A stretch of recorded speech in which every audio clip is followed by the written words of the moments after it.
What's good, everyone? Giant Opinion, some breaking MLB news. An in-division trade. The Tampa Bay Rays are sending over Zach Eflin, starting pitcher, to the Baltimore Orioles, and in exchange, the Orioles are sending over Mac Horvath, the 10th-ranked prospect in their farm system, Jackson Baumeister, the 17th in their system, and also Matthew Etzel, an outfielder who is unranked. So what are the Orioles getting? Well, Zach Eflin, he has been an overall pretty consistent starter. I'd say the biggest pro of his game is that he can pitch relatively deep into games. I feel like 5 innings is kind of the floor for Zach Eflin. He may give up a few runs here and there. He's no ace by any means, but he had a pretty good season last year. Finished 6th in Cy Young voting. Zach Eflin, he's kind of turned his career around since he went to the Rays. He didn't really work out with the Phillies as they expected them to, as I'm wearing the shirt. But he's had a good career with the Rays. He's a good pitcher. He's not great. I'd say overall he's probably like a number 3 in the rotation, maybe a 2 at best, but mainly a 3 guy. And for the Orioles, they need some help in the rotation. They've been decimated by injuries, especially on the starting pitching side.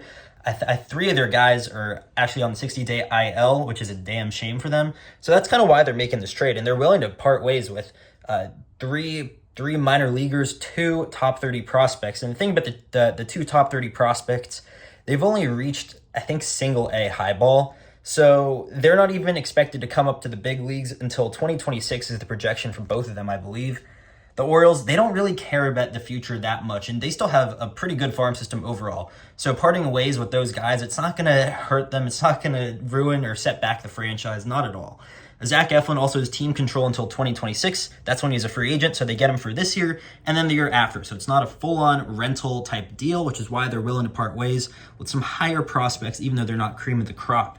For the Tampa Bay Rays, though, it's been an indication that they have been sellers, dealing Aaron Savali and then last night Randy Arozarena. So it looks like there's a full rebuild going on in Tampa Bay.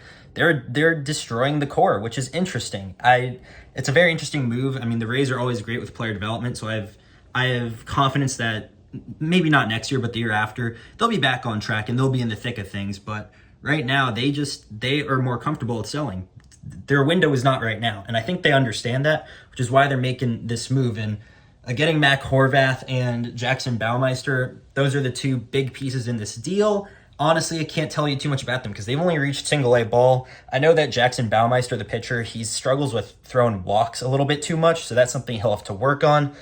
Mac Horvath, I don't know too much, except that he can play all over the infield. That's what Jeff Passan said. He's a super utility infielder, so the Rays love those type of players, so it makes sense why they got him in this trade package. So overall, what am I going to be grading this trade for the Orioles? I will be giving it an A-. I do like Zach Eflin a lot, and he is having a little bit of a down year, but he's still a good pitcher overall. I think he does help their playoff push, and he will solidify that rotation that has been decimated by some injuries here and there. So I think he will fit in as the 3rd guy in their rotation, and I like him in that spot. I think that's where he's meant to be with the Rays. He was kind of their number 2 behind Taj Bradley now.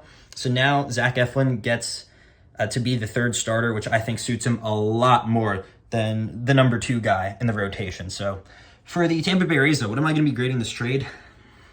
Honestly, I don't really know. I'll give it a B for now.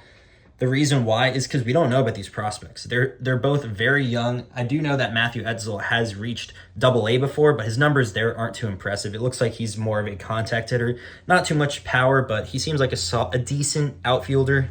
I don't think he'll turn into that much, but keep your eyes on Mac Horvath. He'll probably be the guy that would work out. And Jackson Baumeister, he's got some decent stuff. So B, just because, it's neutral. It's a neutral grade. It's not a bad trade because they're getting 2 top 30 prospects in the Orioles farm system, and with the Rays player development, I have confidence that at least one of those guys will be serviceable and be good enough. So let me know what you think about this trade. Love to hear your thoughts, and I'll see you on the next one. Peace.